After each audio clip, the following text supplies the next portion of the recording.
spre cer, lăudând cu bucurie pe Iisus, acel ce m-a salvat.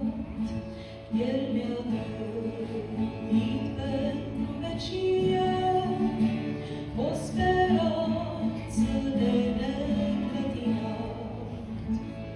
Merg cu El, oricât ar fi de mare, bucuria sa necazul meu, căci lui Iisus nicios sub soare, un așa de mare Dumnezeu.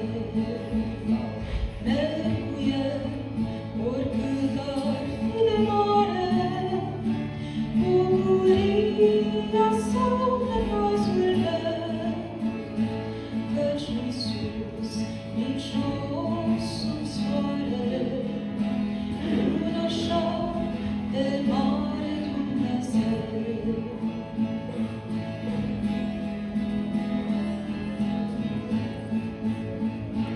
Vreau să fiu cu El sub car de tună, când încearcă vreo furtună grea. Glasul lui duios atunci să-mi spună: nu te teme, ești în mâna mea. Merg cu El, oricât ar fi de mare, bucuria sa necazul meu, căci lui Iisus nicios sub soare, un așa de mare Dumnezeu. Merg cu El, oricât ar fi de mare, bucuria sa necazul meu, căci lui Iisus nicios sub soare, un așa de mare Dumnezeu.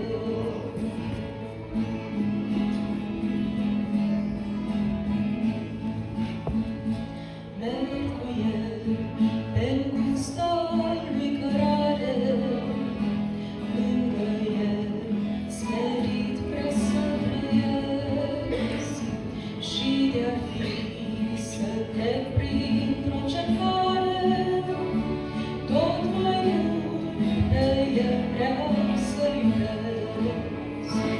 Merg cu El, oricât ar fi de mare, bucuria sa necazul meu, căci lui Iisus nicios sub soare, un așa de mare Dumnezeu.